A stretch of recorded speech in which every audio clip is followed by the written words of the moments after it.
Fox News alert now, 15 past the hour. The U.S. putting pressure on Tehran to release an 81-year-old American held in a notorious Iranian jail after the retired UN official was rushed to a hospital.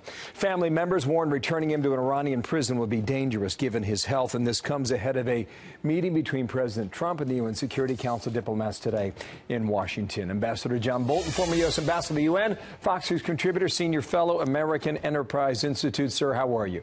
Good morning. Good morning. Did they listen to us on this 81-year-old man? Did they set him free to come home and get better? Well, I think they're worried about a couple things. I do think they see the impending demise of the 2015 nuclear agreement, and this is a government, let's face it, that began its existence in 1979 playing with American hostages. They've done it repeatedly since then. I think they're playing with our hostages again, hoping to tease one or two out, hoping it'll back us off a little bit. And I think they also recognize how bad North Korea looked in the Otto Warmbier incident, where this poor young man that they basically killed came home and died. So there are a number of things going on here, but yes, I don't think it reflects any major change in Iran's You say position. The demise of the Iran nuclear deal. How does that go hand in hand with this diplomatic meeting today at the White House? Well, I think they're going to present evidence in the form of additional missile parts that show that Iran has just routinely violated UN sanctions on that score, specifically by providing the Houthi rebels in Yemen with this equipment. I think any effort to increase pressure on the Iranian regime is a good thing, but I think their main focus is and will be preserving the nuclear deal. It's so good for them that they don't want to see it ended. Do you think this meeting should happen today? Well, you know, it's just a bunch of ambassadors. If I had proposed it in the George W. Bush administration, I think they would have told me it was a waste of time. But as long as the president's there, I'm sure he'll press hard on his problems with Iran. Why is he listening when others in the past would not? You know, it's a good question. They had this lunch last time. Usually the president meets with the Secretary General once a year. Perhaps he's going to do that as well. Okay, North Korea, you ready? Wall Street Journal, breaking news this morning. North Korea under sanctions strain, dials back military exercises. Here is the headline from the morning edition of the Wall Street Journal.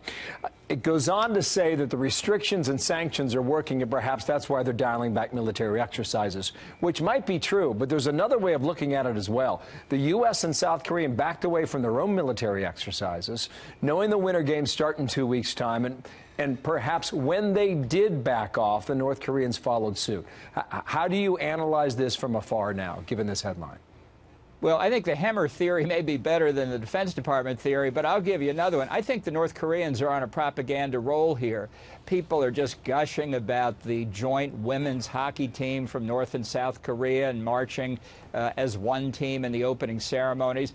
So if you're getting all this good PR, why do you risk moving it in the other direction by having a really ramped up military exercise? I think they're trying to bask in the glow here, and as long as we're talking about easing of tensions between North and South, nobody's paying attention to those centrifuges whirring in the background and those rocket scientists still working on their ICBMs. Fair point. Which I don't think it's changed at all. As you have told us repeatedly, watch the month of March when it comes to North Korea. Last comment on that. Well, I think that once the Olympics are over, you could well find that North Korea is prepared to conduct a test, maybe a nuclear test, maybe a missile test, maybe both, that may demonstrate they do have the capability to hit the United States. I hope that's not right. I don't think it is. But our intelligence on North Korea has never been good, which is why we're in a real time crunch, I think, to stop them from getting that capability to hit the continental U.S. Thank you, sir, for your time. John Bolton, thanks. Talk to you later in the week. Thank you, Bill. You bet. Out of Washington.